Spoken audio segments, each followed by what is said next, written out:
toute chaude en ces jours où les guerres ravagent le monde, et en particulier cette terre où Jésus lui-même a vécu. Mais aussi en Arménie, en Ukraine et dans bien d'autres endroits. Alors il nous faut ce matin ouvrir notre oreille et notre cœur à cette grâce de Dieu, et je vous invite à le faire à l'écoute d'un midrash du Talmud. Un midrash, c'est un commentaire de la Torah sous forme d'histoire, un petit peu comme une parabole. Quand les Égyptiens se sont noyés dans la mer Rouge, les anges se sont réjouis de la délivrance des enfants d'Israël. Ils se sont tournés vers Dieu et ils lui ont posé cette question. Pourquoi pleures-tu? Réjouis-toi, les ennemis d'Israël ont péri. Et le Dieu de miséricorde a répondu, mes enfants ont péri. Mes enfants ont péri. Pourquoi devrais-je me réjouir de la destruction de mes enfants?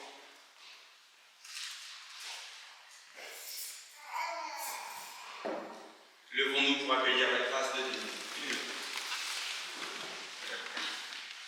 Devant Dieu, tout homme, toute femme, tout enfant a la même valeur. C'est la grâce de Dieu. Alléluia. Amen.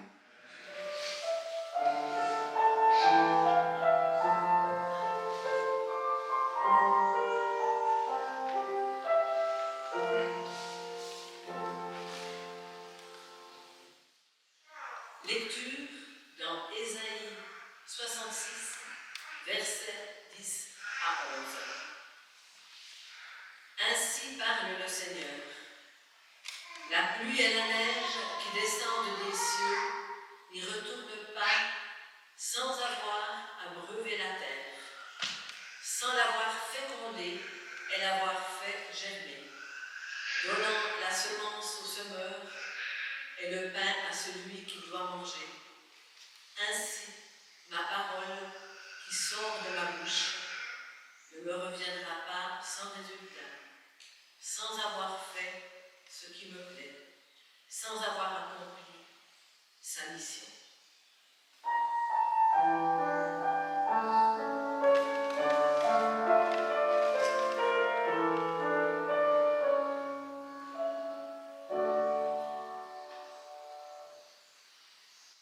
Lecture dans Marc 4, versets 1 à 23.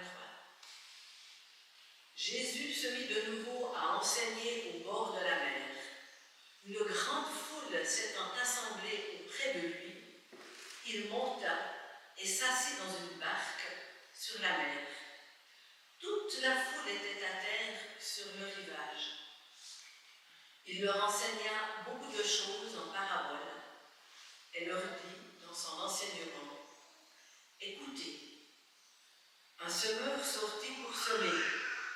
Comme il semait, une partie de la semence tomba le long du chemin. Les oiseaux vinrent et la mangèrent. Une autre partie tomba dans un endroit pierreux où elle n'avait pas beaucoup de terre. Elle leva aussitôt parce qu'elle ne trouva pas un sol profond. Mais quand le soleil parut, elle fut brûlée et sécha, faute de racines. Une autre partie tomba parmi les épines. Les épines montèrent et l'étouffèrent, et elle ne donna point de fruits. Une autre partie tomba dans la bonne terre, et donna du fruit qui montait et croissait, et elle rapporta 30, 60 et 100 pour un. Puis il dit que celui qui a des oreilles pour entendre, entende. Lorsqu'il fut en particulier, ceux qui l'entouraient avec les 12 l'interrogèrent sur les paraboles. Il leur dit, « C'est à vous qu'a été donné le mystère du royaume de Dieu. Mais pour ceux qui sont dehors, tout se passe en paraboles, afin qu'en voyant, ils voient, et n'aperçoivent point, et qu'en entendant ils entendent, et ne comprennent point, de peur qu'ils ne se convertissent, et que les péchés ne leur soient pardonnés. Il leur dit encore, vous ne comprenez pas cette parabole? Comment donc comprendrez-vous toutes les paraboles? Le semeur sème la parole. Les uns sont le long du chemin où la parole est semée. Quand ils l'ont entendue, aussitôt Satan vient et enlève la parole qui a été semée en eux. Les autres, pareillement, reçoivent la semence dans les endroits pierreux. Quand ils entendent la parole, ils la reçoivent d'abord avec joie, mais ils n'ont pas de racine en eux-mêmes. Ils manquent de persistance. Et dès que survient une tribulation ou une persécution à cause de la parole, ils y trouvent une occasion de chute. D'autres reçoivent la semence parmi les épines.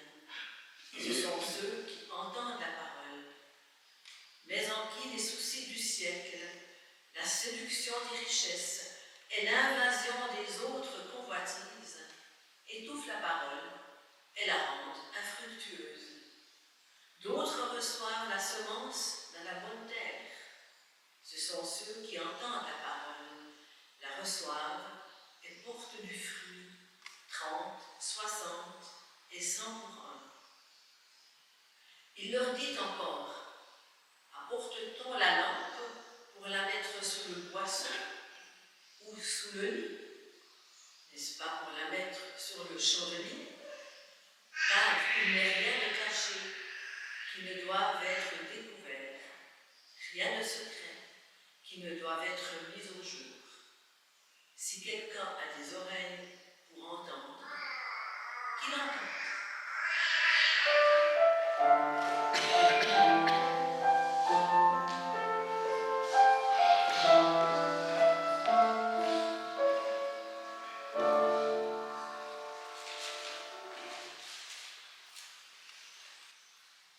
La parabole du semeur, on la connaît bien, en général. Peut-être parce que c'est l'une des seules paraboles que Jésus explique lui-même. Mais si Jésus l'explique lui-même, il devrait normalement se passer de commentaires. Ça serait un peu orgueilleux de vouloir dire quelque chose au surplus. Mais justement, je crois que ce que dit le Christ dans son explication, c'est qu'il ne suffit pas d'entendre pour comprendre.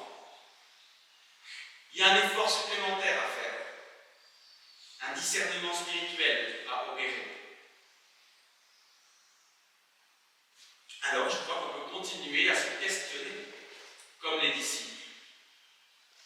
Pourquoi Jésus parle-t-il donc en parabole?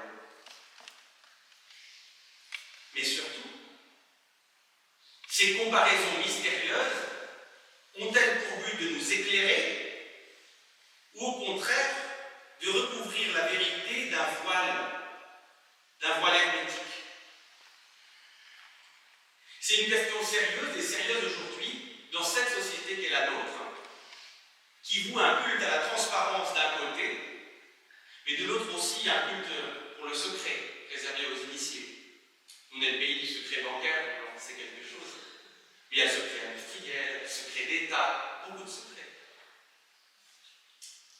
Alors à cette question, pourquoi Jésus parle en parabole, les pères de l'Église ont beaucoup réfléchi, et la tradition nous donne 3 réponses que je vais vous présenter. Et je dois dire que si on essaye de prendre toutes les paroles de Jésus, ces 3 réponses ne me satisfont pas, et je vais vous en proposer donc une 4e. Vous me direz si vous la partagez ou si vous en avez d'autres à me proposer à la fin du culte. Donc d'abord, les pères de l'Église ont dit Jésus parle en parabole par compassion, par amour et par pédagogie. Parce que s'il avait parlé en clair, les disciples auraient été aveuglés par la pleine lumière de la vérité. Et on en sait quelque chose. Vous avez tous déjà essayé de regarder le soleil.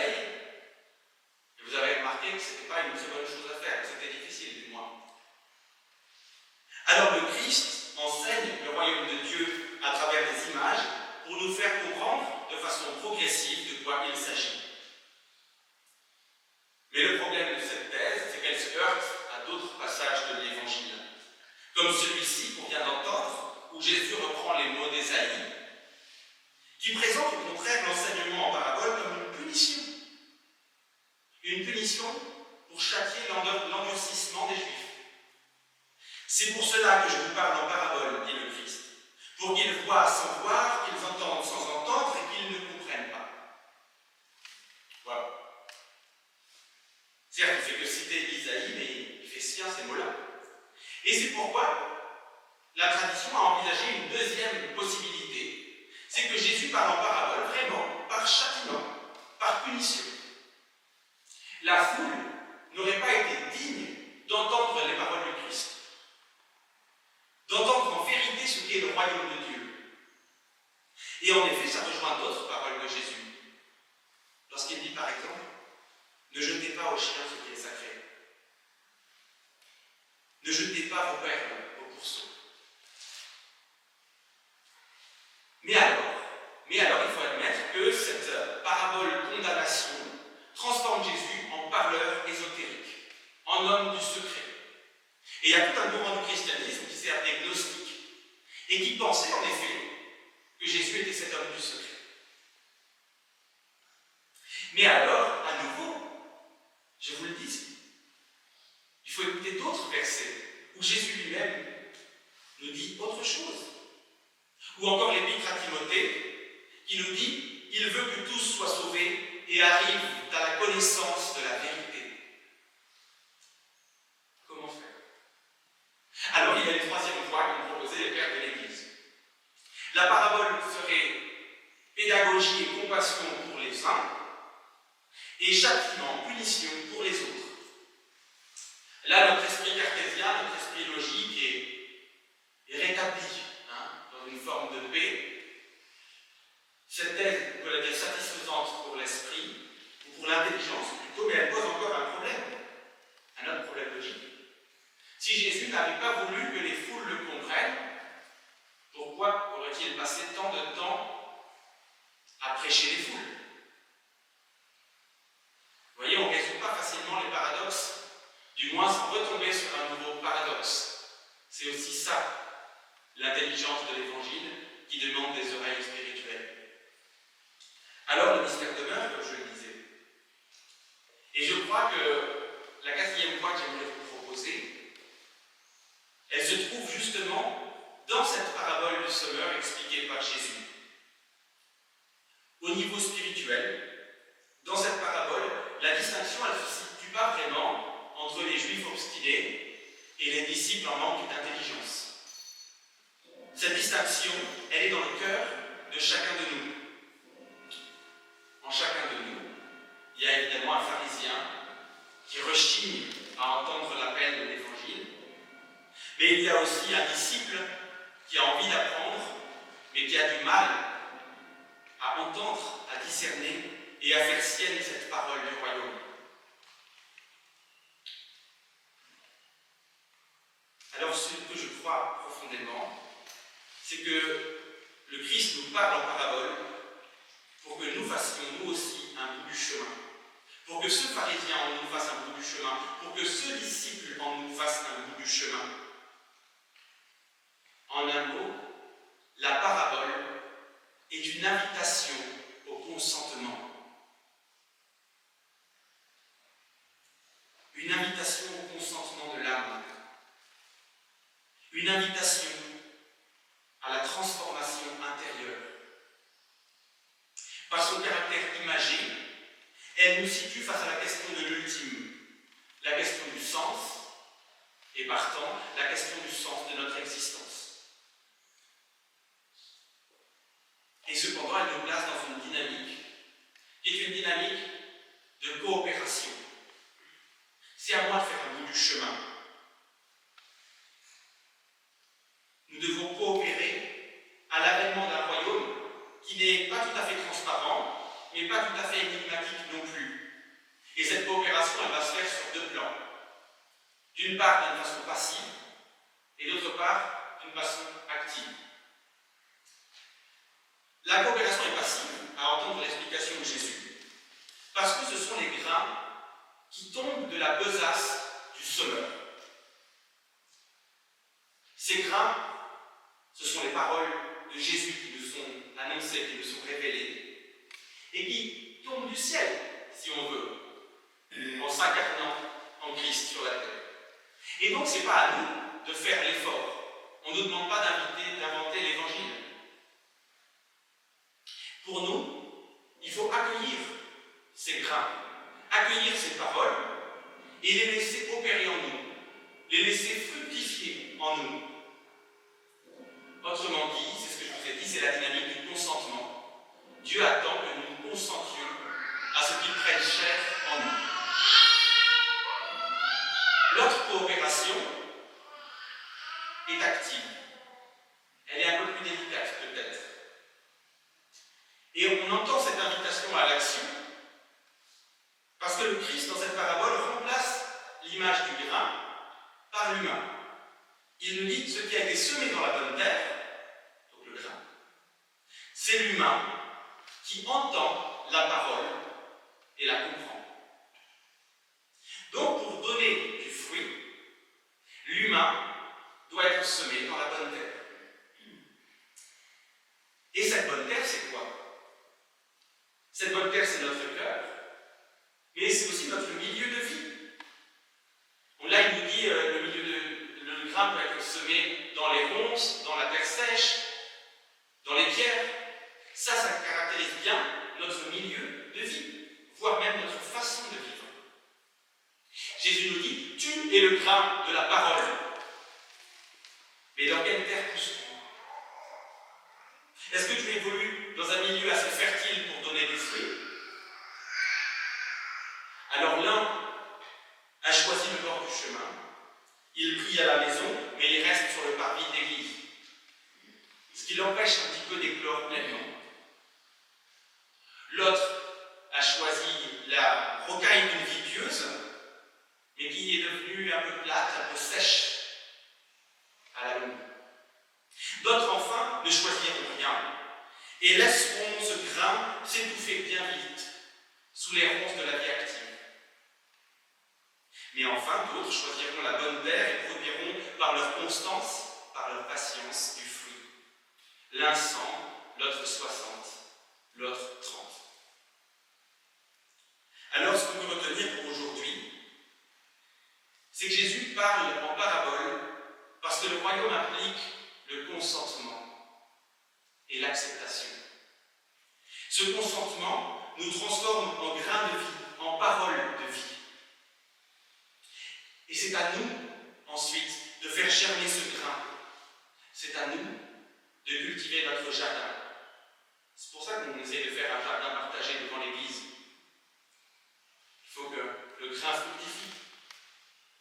Et alors, en bon cultivateur, nous deviendrons les germes de la création nouvelle décrite en Apocalypse.